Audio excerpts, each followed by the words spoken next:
آسانی کے ساتھ بنا سکتا ہے۔ رمضان المبارک کا یہ وہ مہینہ ہے جس مہینے کے اندر اللہ تعالیٰ جنتوں کے دروازوں کو کھول دیتا ہے اور جہنموں کے دروازے کو، جہنم کے تمام دروازوں کو بند کر دیتا ہے۔ رمضان المبارک کا یہ وہ مہینہ ہے جس مہینے کے اندر اللہ سبحانہ و تعالیٰ بڑے بڑے شیاطین کو جکڑ دیتا ہے، بندے کے لیے رحمت والے فرشتوں کو بھیج دیا جاتا ہے تاکہ میرا بندہ آسانی کے ساتھ میرا قرب پا سکے، میرا دوست بن سکے۔ قرآن حکیم کے اندر اللہ سبحانہ و تعالیٰ نے ارشاد فرمایا، یا ایھا الناس اے ساری کائنات کے انسانوں، اعبدوا اپنے رب کی عبادت۔ کس رب کی؟ ربکم الذی خلقکم والذین من قبلکم، اس اللہ کی، اس رب کی عبادت کرو جس نے تمہیں پیدا کیا اور تم سے پہلے لوگوں کو بھی اسی نے پیدا کیا۔ یا اللہ عبادت کا فائدہ کیا ہوگا جب عبادت، یا اللہ تو عبادت کا محتاج نہیں، ہم عبادت کریں گے، یا اللہ ہمیں کیا فائدہ ہوگا؟ لعلکم تتقون، فرمایا اس لیے کہہ رہا ہوں تاکہ تم تقوی والے بن جاؤ، تاکہ تم پرہیزگار بن جاؤ، تاکہ تم نیک بن جاؤ۔ اب یہاں ایک سوال پیدا ہوتا ہے کہ تقوی کیا چیز ہوتی ہے؟ تقوی کا معنی تو بہت سارے لوگوں کو معلوم ہوگا، تقوی کا معنی کہ پرہیزگار، لیکن تقوی ہوتی کیا چیز ہے؟ کیا تقوی نظر آتا ہے؟ کہا جاتا ہے کہ تقوی اختیار کرو، اللہ تعالیٰ نے قرآن حکیم میں بار بار فرمایا کہ تقوی اختیار کرو، تقوی اختیار کرو، لعلکم تتقون، یہ کام کرو تاکہ تم پرہیزگار بن جاؤ۔ اب یا اللہ یہ تقوی ہے کیا چیز؟ بندہ اگر تقوی کو محسوس کرنا چاہے تو کیا بندہ خود محسوس کر سکتا ہے کہ میرے اندر تقوی ہے، یا کوئی بندہ کسی کو ججمنٹ کر سکتا ہے کہ اس کے اندر تقوی ہے یا نہیں؟ ویسے تقوی نظر نہیں آتا، ویسے تقوی نظر نہیں آتا، یعنی تقوی ایک ایسی چیز ہے جو نہ نظر آنے والی ہے۔ جیسے مثال کے طور پر اب ایک بندہ ڈرائیور ہے، اس کو ٹریکٹر چلانا آتا ہے، گاڑی چلانی آتی ہے، وہ کہیں بیٹھا ہے، کسی کو یہ تو نہیں پتہ چلے گا اسے گاڑی چلانی آتی ہے۔ اب وہ اس کے اندر ہنر ہے، جب وہ ٹریکٹر کے اوپر بیٹھا ہوگا، گاڑی کے اوپر بیٹھا ہوگا، پھر لوگوں کو پتہ چلے گا یہ ڈرائیور ہے۔ ایسے ہی تقوی اندر کی چیز ہے، لیکن لوگوں کو تقوی کا کب پتہ چلتا ہے کہ اس بندے کے اندر تقوی ہے یا نہیں؟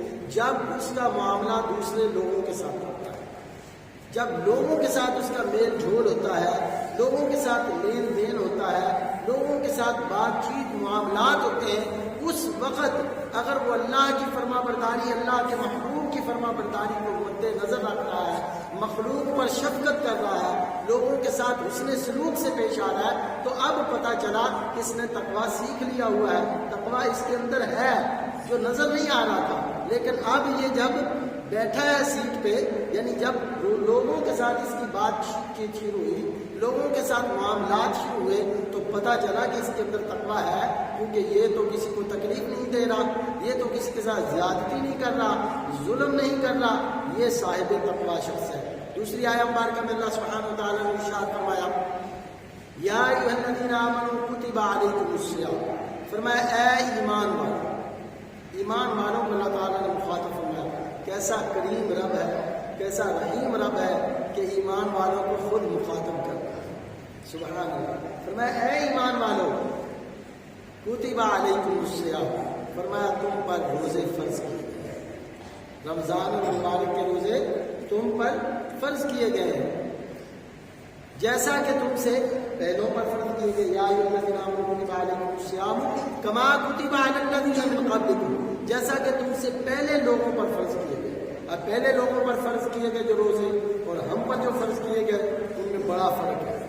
پہلے لوگوں پر جو روزے، حضرت موسیٰ علیہ السلام کی قوم پر 40 دن کے روزے فرض تھے، اور ان لوگوں کا، پہلی قوموں کا روزہ کیا ہوتا تھا کہ جیسے ہی کھولتے ساتھ ہی روزہ دوبارہ رکھنا پڑتا، جیسے کھولا اب اگلے روزے کی فوراً نیت، 24 گھنٹے کا روزہ ہے، جتنے 40 دن کے روزے ہیں، اب 40 دن کے اندر وہ کوئی ایسا جائز کام بھی نہیں کر سکتے جو رمضان کے علاوہ کرنا جائز ہوتا ہے، وہ بھی نہیں۔ 40 دن کا روزہ ہے، لیکن امت محمدیہ کا سبحان اللہ و بحمدہ سبحان اللہ العظیم کیسا کمال کا روزہ، سبحان اللہ۔ فرمایا شام کو کھولو، کھولنے پر بھی اجر دیا جائے گا، صبح کو سحری کرو، سحری کرنے پر بھی اجر دیا جائے گا، صبح سے لے کر شام تک جتنی دیر روزے میں رہو گے اللہ کے ساتھ تمہارا تعلق رہے گا، تم اللہ کے مہمان رہو گے۔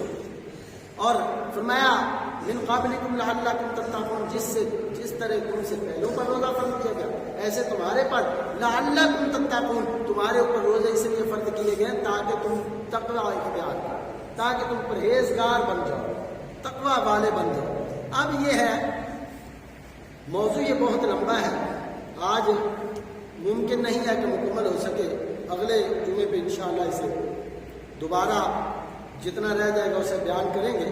لیکن آپ آج کا اگر موضوع جو ہے، آج کا جو جمعۃ المبارک ہے، آج کا جو خطبہ ہے، اگر یہ توجہ سے آپ سن لیں گے، اس کو سیکھ لیں گے تو انشاءاللہ ثم انشاءاللہ میں یہ اللہ کی رحمت سے آپ کو عرض کر رہا ہوں کہ پہلے زندگی میں کبھی بھی آپ نے ایسے رمضان نہیں گزارا ہوگا اگر اس سال یہ آپ نے سیکھ کر اس طرح گزارا جس طرح میں عرض کروں گا، ویسا اگر آپ نے گزار لیا تو باقی پہلی زندگی کے سارے رمضان المبارک ایسا کبھی نہیں آپ گزار سکیں گے۔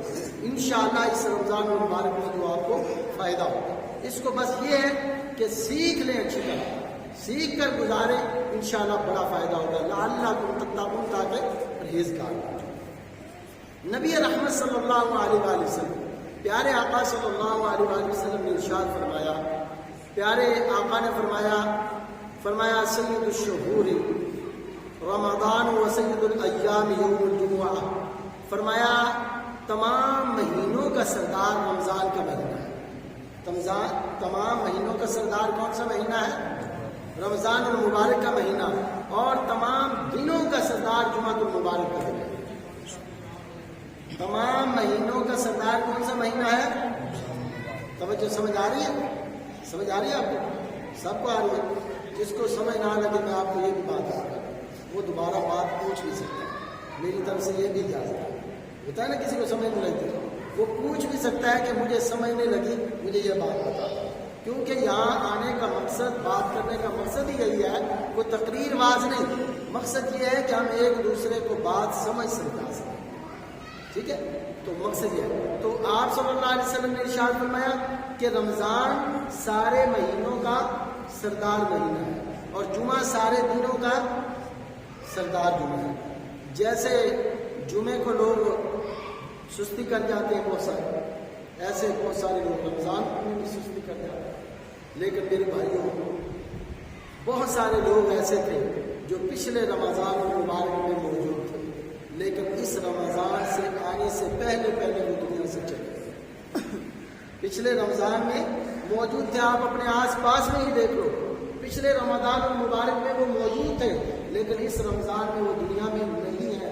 پیارے آقا صلی اللہ علیہ وآلہ وسلم نے ارشاد فرمایا کہ شقی ترین، بدبخت ترین وہ شخص ہے جس کے اوپر رمضان المبارک آئے اور وہ اپنی بخشش نہ کروا سکے۔ رمضان المبارک کا مہینہ پائے اور بخشش نہ کروا سکے، فرمایا شقی ہے وہ، یعنی بدبخت ترین ہے وہ شخص جس نے رمضان المبارک رمضان کا مہینہ دیکھا اور اس میں بخشش نہیں کروا سکا۔ ایسے ہی آپ صلی اللہ علیہ وسلم نے جو فرمایا کہ وسید الایام یوم الجمعہ، فرمایا تمام دنوں کا جو سردار ہے وہ جمعے کا دن ہے۔ اب جمعے کا دن کتنا مقدس دن ہے، اور ہمارے بہت سارے بھائی سستی کے عالم میں یہ دن گزار رہے ہیں، جمعہ پڑھتے ہی نہیں۔ آپ کو شاید معلوم نہیں کہ جمعہ جان بوجھ کر جو شخص چھوڑتا ہے اس کے دل پر نشان کر دیا جاتا ہے، اور جو 3 یا 4 یا 5 جمعے مختلف روایات میں ہے کہ اس کے دل کے اوپر مہر کر دی جاتی ہے کہ یہ منافق ہے، اس کے دل پر نفاق کی مہر کر دی جاتی ہے جو جان بوجھ کر جمعے چھوڑتا ہے۔ تو ہمارے کتنے لوگ ہیں جو جان بوجھ کر اس قیمتی دن کو ضائع کر دیتے ہیں، جس کو پیارے آقا صلی اللہ علیہ وسلم نے فرمایا غریبوں کا حج کا دن ہے، حج کا دن، غریبوں کے لیے حج کا دن ہے جمعہ، اتنا قیمتی دن ہے۔ اور صحابہ کرام رضوان اللہ اجمعین جمعہ رات کو ہی، جو دور کے رہنے والے صحابہ تھے، وہ جمعہ رات کے دن ہی مسجد نبی شریف میں آنا شروع ہو جاتے غریب والے ہوتے وہ فجر کے وقت ہی آنا شروع ہو جاتے، مسجد نبی شریف میں آ کر اپنی جگہ روک لیتے کہ کہیں ایسا نہ ہو کہ پھر پیارے آقا کے قرب میں جگہ ملے۔ اس قدر جمعے کا اہتمام صحابہ فرمایا۔ ہمارے یہاں جمعے کو بالکل عام سمجھا جاتا ہے، بالکل کوئی عزت اور عظمت نہیں دی جاتی، حالانکہ پیارے آقا صلی اللہ علیہ وسلم کیا فرما رہے ہیں سید الایام یوم الجمعہ، فرمایا یہ دنوں کا سردار دن ہے، یہ سردار دن ہے، اور اسی دن قیامت نے قائم ہونا ہے، اسی دن حضرت آدم علیہ السلام کی توبہ قبول ہوئی تھی، اور اسی دن اللہ سبحانہ و تعالیٰ نے، اسی دن پیارے آقا و مولا صلی اللہ علیہ وآلہ وسلم نے حج ادا فرمایا، اسی دن پیارے آقا صلی اللہ علیہ وسلم نے خطبہ حجۃ الوداع دیا تھا۔ یہ وہ عظیم دن ہے، تو ہم اس کو سستی کی وجہ سے چھوڑ دیتے ہیں۔ اور یاد رکھو جمعے کی اذان کے بعد کاروبار کرنا جو ہے وہ سختی سے قرآن پاک میں منع ہے۔ یا ایھا الذین آمنوا اذا نودی للصلاۃ، قاری صاحب قبلہ اذان کے بعد یہ آیت مبارکہ یہاں پڑھ رہے ہوتے ہیں، لیکن لوگوں کو کیا پتا، وہ رمضان میں پورا قرآن سن کر بھی اثر نہیں ہوتا، تو جمعے میں یہ ایک آیت پڑھنے سے شاید اگر قرآن اثر نہ کرے بندے پر تو بندے کو اور زیادہ رونا چاہیے کہ میرا دل اس قدر سخت ہو چکا ہے کہ میرے اوپر قرآن کی آیات بھی اثر نہیں کر رہی۔ سمجھ کے بعد اس لیے جمعہ کی بڑا موضوع آج کا رمضان المبارک کا موضوع ہے، تو اس پر پھر کسی دن انشاءاللہ بات کریں گے۔ نبی کریم صلی اللہ علیہ وآلہ وسلم نے ارشاد فرمایا اس مبارک مہینے کے روزے اللہ پاک نے ایمان والوں پر فرض فرمایا ہے۔ نبی اکرم صلی اللہ علیہ وآلہ وسلم نے ارشاد فرمایا اگر بندوں کو معلوم ہوتا کہ رمضان کیا چیز ہے تو میری امت تمنا کرتی کہ کاش پورا سال ہی رمضان ہوتا۔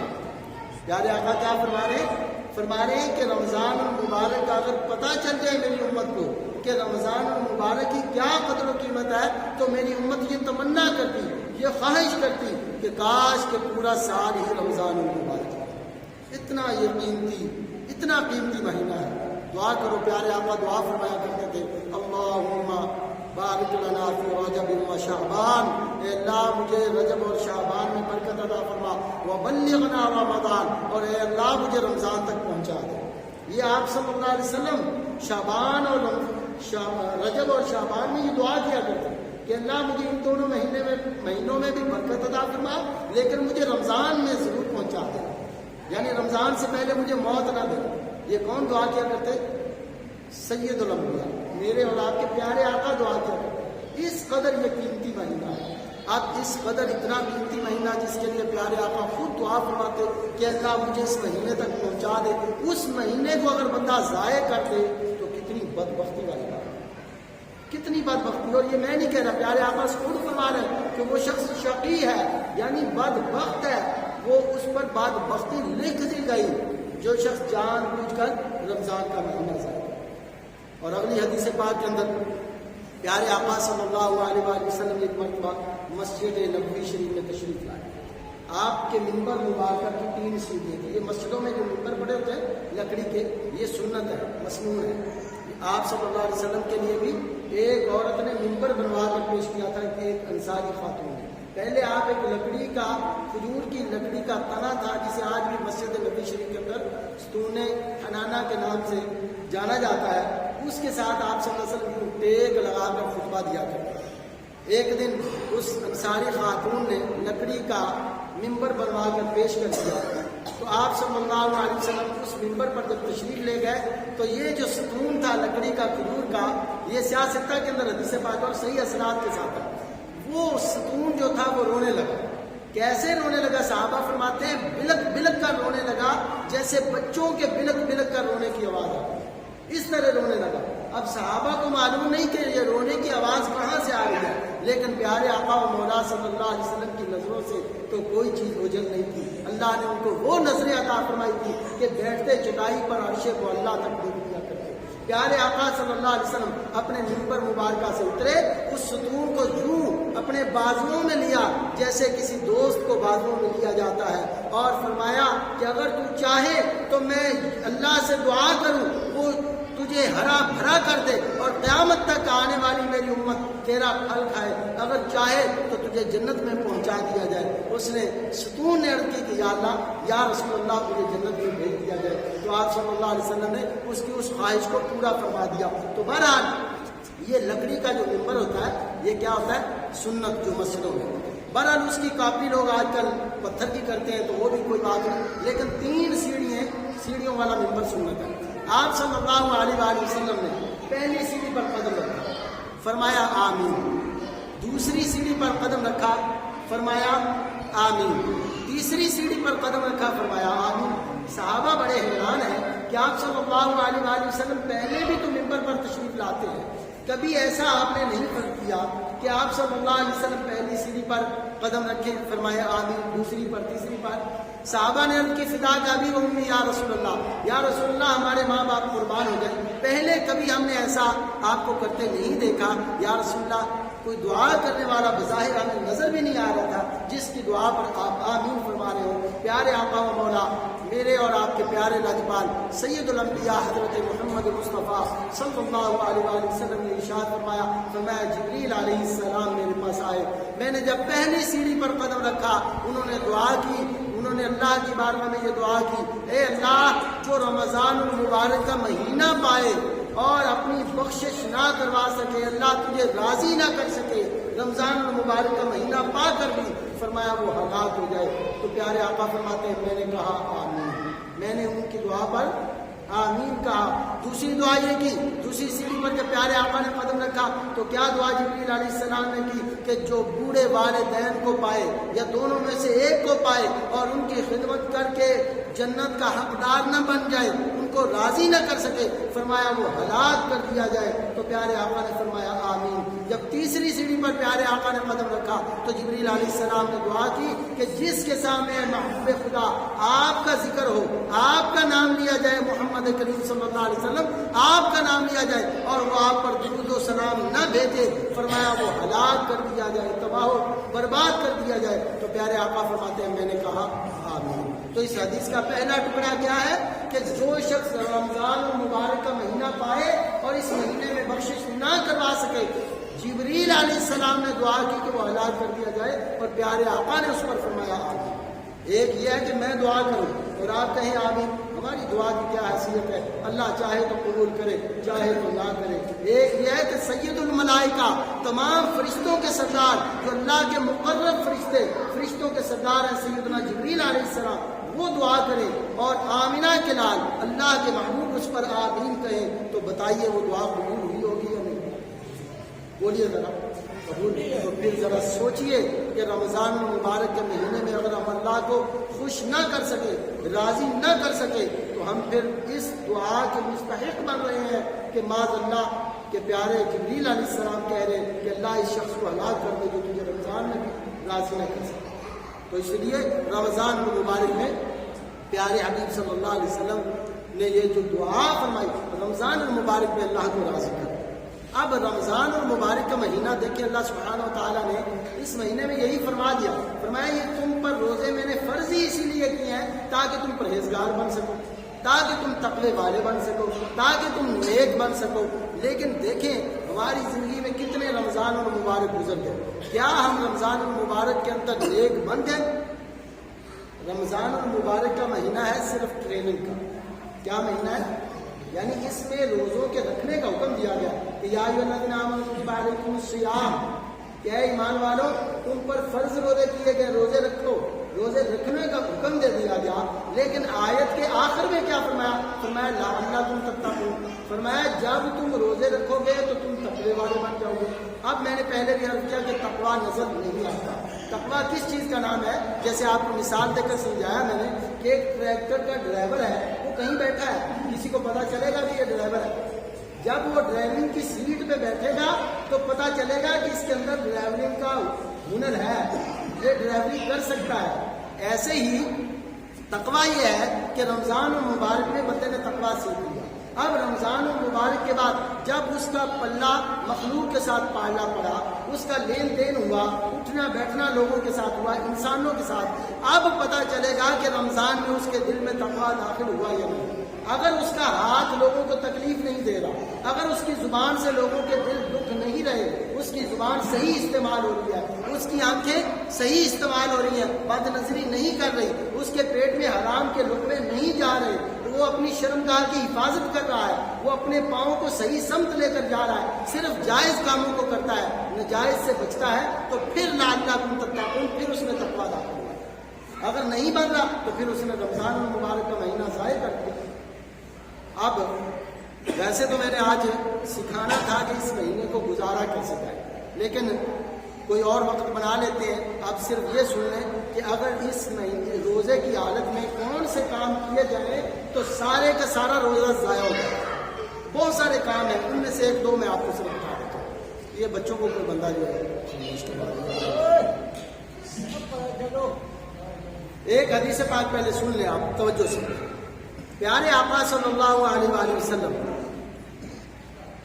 پیارے آقا صلی اللہ علیہ وآلہ وسلم تشریف فرما ہے، ایک صحابی رضی اللہ تعالیٰ عنہ حاضر ہوئے۔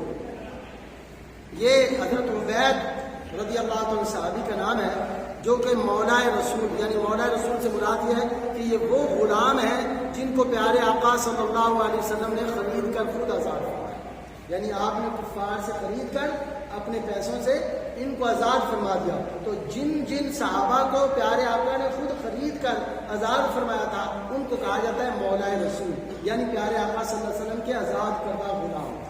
تو یہ حضرت عبید رضی اللہ تعالیٰ عنہ فرماتے ہیں کہ ایک شخص آپ صلی اللہ علیہ وآلہ وسلم کی بارگاہ میں حاضر ہوا اور حاضر ہو کر کہنے لگا، یا رسول اللہ صلی اللہ علیہ وسلم، میں ابھی دو عورتوں کے پاس سے گزرا ہوں جنہوں نے روزہ رکھا ہوا ہے، اور وہ اس حال میں ہے، بھوک اور پیاس کی شدت کی وجہ سے وہ بے ہوش ہو چکی ہیں، اور یا رسول اللہ ابھی ہو سکتا ہے کہ تھوڑی دیر میں وہ فوت ہو جائے۔ اتنی شدت پیاس اور بھوک کی ان کو لگی ہوئی ہے، کیونکہ مکہ مکرمہ کی اور مدینہ منورہ اور عرب کی گرمی، اللہ اکبر، کہاں وہ 60 ڈگری تک گرمی جاتی ہے۔ تو کہا، یا رسول اللہ وہ تو بالکل نڈھال ہو چکی ہیں، ہو سکتا ہے کہ تھوڑی دیر میں وہ فوت ہو۔ جب آپ صلی اللہ علیہ وسلم سے اس صحابی نے عرض کیا تو آپ صلی اللہ علیہ وسلم نے انسنا کر دیا، یعنی آپ صلی اللہ علیہ وسلم نے ان کی بات کا کوئی جواب نہیں دیا۔ آپ صلی اللہ علیہ وسلم خاموش ہو گئے۔ حدیث پاک میں کہ اوسا کر، یعنی آپ صلی اللہ علیہ وسلم بالکل خاموش ہو گئے، آپ نے کوئی جواب نہیں دیا۔ پھر صحابی رضی اللہ تعالیٰ نے عرض کیا، یا رسول اللہ ہو سکتا ہے کہ تھوڑی دیر میں وہ فوت ہو جائے، یا رسول اللہ توجہ فرمائیے، یا رسول اللہ ان کے بارے میں کوئی حل بتائیے کہ ہو سکتا ہے وہ ابھی فوت ہو جائے، وہ تو بے ہوش پڑی تھی۔ آپ صلی اللہ علیہ وسلم نے اعراض فرمایا، یعنی منہ پھیر دیا، بات کو کوئی جواب نہ دیا، منہ پھیر دیا۔ جب تیسری مرتبہ پھر صحابی رضی اللہ تعالیٰ نے، کیونکہ ان کے دل میں مخلوق کی شفقت بہت زیادہ تھی، صحابہ کے دلوں میں بہت زیادہ شفقت تھی لوگوں کی، وہ صحابی رضی اللہ عنہ پھر عرض کرنے لگے، یا رسول اللہ وہ عورتیں ہو سکتا ہے کہ فوت ہو چکی ہوں، یا قریب ہے کہ بہت جلد وہ فوت ہو گئے۔ آپ صلی اللہ علیہ وسلم نے ایک شخص کو فرمایا کہ ان دونوں عورتوں کو بلا کر لاؤ۔ ان دونوں عورتوں کو بلایا گیا۔ جب آپ صلی اللہ علیہ وسلم کی بارگاہ میں آئی تو آپ صلی اللہ علیہ وسلم نے فرمایا ایک پیالہ لایا گیا۔ پیالہ لایا گیا تو آپ صلی اللہ علیہ وسلم نے ایک عورت کو فرمایا کہ اس کے اندر کیا کرو، کیا کرو، الٹی کیا کرو۔ ایک عورت نے کیا کی تو اس نے کیا کی، خون، پیپ اور گوشت کے لوتھڑے، آدھا پیالہ ہو گیا۔ دوسری عورت کو آپ صلی اللہ علیہ وسلم نے پھر فرمایا تم بھی اس کے اندر کیا کرو۔ اس نے بھی کیا کی اور خون، لوتھڑے اور پیپ، اس نے، اب پیالہ فل ہو گیا۔ جب پیالہ بھر گیا تو آپ صلی اللہ علیہ وسلم نے فرمایا کہ تمہیں کیا ہوا کہ جن چیزوں کو اللہ نے تم پر حلال کیا تھا ان کو تو تم نے چھوڑے رکھا، یعنی کھانا پینا وغیرہ وغیرہ، وہ تو حلال تھے، ان کو تو تم نے چھوڑے رکھا، روزہ رکھا، لیکن جن چیزوں کو اللہ تعالیٰ نے تمہارے اوپر حرام کیا ان کو تم کھاتی رہی، ان سے تم نے اپنے روزے کو ضائع کر لیا۔ وہ کیا تھا؟ آپ صلی اللہ علیہ وسلم نے فرمایا کہ یہ دونوں عورتیں بیٹھ کر غیبت کر رہی تھیں، غیبت اور لوگوں کی چغلیاں کر رہی تھی۔ اور اللہ تعالیٰ نے قرآن پاک میں فرمایا ہے کہ فرمایا یغتب بعضکم بعضا یحب احدکم ان یاکل لحم اخیہ میتا فکرہتموہ، فرمایا غیبت اگر نہیں چھوڑتے تو سنو غیبت کتنا بڑا جرم ہے۔ فرمایا ایسا جیسے مردہ بھائی کا گوشت کھاتے ہو، تو مردہ بھائی کا گوشت کھانے سے بھی برا، فرمایا تم پسند نہیں کرتے، اس سے بھی برا گناہ کیا ہے؟ غیبت ہے۔ فرمایا یہ دونوں عورتیں بیٹھ کر غیبت کر رہی ہیں۔ یہ حدیث پاک مسند امام احمد کی، مسند امام احمد بن حنبل رحمۃ اللہ علیہ نے اس حدیث کو نقل فرمایا ہے. اور یاد رکھو، ذرا سوچو اس حدیث پاک سے کتنے ہمیں سبق ملے. سب سے پہلے کہ پیارے آقا صلی اللہ علیہ وسلم کو صحابی نے آ کر بتایا وہ عورتیں کہاں تھیں، آپ صلی اللہ علیہ وسلم کے پاس تھی نہیں، وہ دور بیٹھی تھی. لیکن اللہ کے محبوب جانتے تھے کہ وہ عورتیں اگرچہ بھوک اور پیاس کی شدت کی وجہ سے بے ہوش ہو رہی ہیں، مرنے والی ہیں، لیکن ان کا روزہ قبول نہیں ہوا اس لیے کہ انہوں نے غیبت کی ہے، انہوں نے چغلی کی ہے. آپ صلی اللہ علیہ وسلم وہ بھی ان کا حوال وہاں مسجد نبوی شریف سے بیٹھ کر جہاں بھی آپ تشریف فرما تھے وہاں سے بیٹھ کر آپ صلی اللہ علیہ وسلم دیکھ رہے تھے. ایک دوسرا یہ کہ آپ صلی اللہ علیہ وسلم نے اس حدیث مبارکہ میں جو پہلے آپ صلی اللہ علیہ وسلم نے 3 مرتبہ منہ پھیرا، اعراض فرمایا، بات کو انسنی کر دیا، وہ کیوں آپ کر رہے تھے؟ اس لیے کہ آپ صلی اللہ علیہ وسلم لوگوں کے عیبوں پر پردہ ڈالا کرتے تھے، لوگوں کے عیبوں کو چھپایا کرتے. یہ نہیں کیا کرتے تھے کہ کسی کا عیب پتہ چل گیا تو پورے معاشرے میں ڈھنڈورا پیٹ دیا جیسا کہ ہمارا حال ہے. ہمیں کسی کی چھوٹی سی غلطی، چھوٹے سے عیب کا پتہ چل جائے، عیب کیا ہمیں شک بھی پڑ جائے کسی کے بارے میں، معاذ اللہ ثم معاذ اللہ پورے علاقے کے اندر ڈھنڈورا پیٹ. یہ تھوڑے دنوں کی بات ہے. ایک شخص میرے پاس بیٹھا کہنے لگا کہ جی فلاں کی بیٹی کو میں نے دیکھا ایسے، وہ فلاں جگہ. میں نے کہا خدا کا خوف کر، تو نے بھی مرنا ہے. تمہیں پتہ نہیں کہ نبی رحمت صلی اللہ علیہ وسلم نے فرمایا جو کسی مسلمان بہن بھائی کی پردہ پوشی کرتا ہے اللہ تعالیٰ اس کی پردہ پوشی کرتا ہے. کسی کو شک بھی پڑ جائے، معاذ اللہ ثم معاذ اللہ، اپنی نظروں سے دیکھا بھی نہیں، شک کی بنا پر کسی کی ماں بہن، کسی کی بیٹی کی عزت کو پامال کر رہے ہیں. اللہ سے ڈرنا چاہیے ان باتوں سے. اور یہ بھی سوچنا چاہیے کہ اگر میں کسی کی بہن بیٹی کی آج عزت کو نالام کر رہا ہوں تو میری بیٹی اور میری بہن کی عزت کی نالام ہو. اور یہ بھی حدیث پاک میں جو کسی پر بہتان باندھے گا، جو کسی پر جھوٹ باندھے گا اور اس کی عزت کو خراب کرے گا، اس وقت تک وہ مرے گا نہیں جب تک اس کی اپنی عزت خراب نہ ہو. یہ حدیث پاک ہے. اور ہم کتنے ایسے گناہ کر رہے ہیں. اور تیسرا آپ صلی اللہ علیہ وسلم جو اس حدیث میں بتایا ہمیں وہ یہ کہ روزہ رکھ کر بھوک اور پیاس کو تم برداشت کر رہے ہو، لیکن کیا تمہیں معلوم نہیں کہ بھوک اور پیاس کو تو تم برداشت کرتے رہے، لیکن لوگوں کی قیمتیں کرتے رہے، لوگوں کی چغلیاں کرتے رہے، بد نظری کرتے رہے اور تمہارا روزہ برباد ہو گیا. آپ صلی اللہ علیہ وسلم نے فرمایا ربا صائم کہ بہت سارے روزے دار ایسے ہیں کہ جن کو بھوک اور پیاس کے سوا ان کا روزہ کچھ فائدہ نہیں دیتا. صرف بھوک اور پیاس ان کی ہوتی ہے، ان کا روزہ ان کو کچھ فائدہ نہیں دیتا. یا رسول اللہ کیوں نہیں دیتا؟ فرمایا کہ وہ اپنے اعضاء، بدنی اعضاء جو ہیں، یعنی ان حدیث کا مفہوم ہے یعنی بدنی اعضاء، یعنی آنکھوں کے، کانوں کے، ہاتھ، پیٹ، شرمگاہ اور پیروں کی حفاظت نہیں کرتے. ہمارے کتنے لوگ ہیں جو روزہ رکھ کر فلمیں دیکھتے رہتے ہیں، روزہ رکھ کر جو ہے وہ موبائل کو غلط استعمال کرتے ہیں، روزہ رکھ کر کیا کیا کر رہے ہوتے ہیں. وہ ہم چھوٹے چھوٹے تھے، مجھے یاد آ رہا ہے کہ ایک یہاں اعتکاف لوگ بیٹھے یہاں پر اسی مسجد میں، تو ایک لڑکا تھا وہ اعتکاف بیٹھنے لگا تو والدین نے کہا کہ تم اعتکاف یہاں مسجد میں نہ بیٹھو. وہ اپنے گھر میں بیٹھ گیا. اب وہ یہاں نہیں رہتے اس لیے میں بات سنا رہا ہوں، ورنہ میں یہ بات نہیں سنا. اور ویسے بھی نام لیے بغیر بات کرنا جائز تھا نصیحت کے لیے. تو وہ اپنے گھر میں اعتکاف بیٹھ گیا. میں بالکل چھوٹا سا تو میں جاتا تو کیا دیکھتا گھر میں اس نے وہ ٹی وی لگایا ہوتا تھا. اعتکاف کے اندر کمرے میں ٹی وی لگایا ہوتا اور اینک والا جن دیکھتا ہوتا، یعنی ایسا بھی اعتکاف ہوتا ہے. اور یہاں بعض مرتبہ کچھ چیزیں ایسی دیکھنے میں آئی، معاذ اللہ ثم معاذ اللہ، آپ لوگ جانتے ہیں ایسی چیزیں دیکھنے میں آئی غیر شرعی جو دوسروں کا اعتکاف بھی خراب کرتا ہے. تو اسی طرح اپنی نیکی کرنا مشکل نہیں ہے، نیکی کرنا بہت آسان ہے، نیکی کو بچانا مشکل ہے. اس لیے اپنی نیکی کو بچائیے، اپنی نیکی کی حفاظت کیجیے. یعنی روزہ آپ رکھیں، روزہ فرض ہے.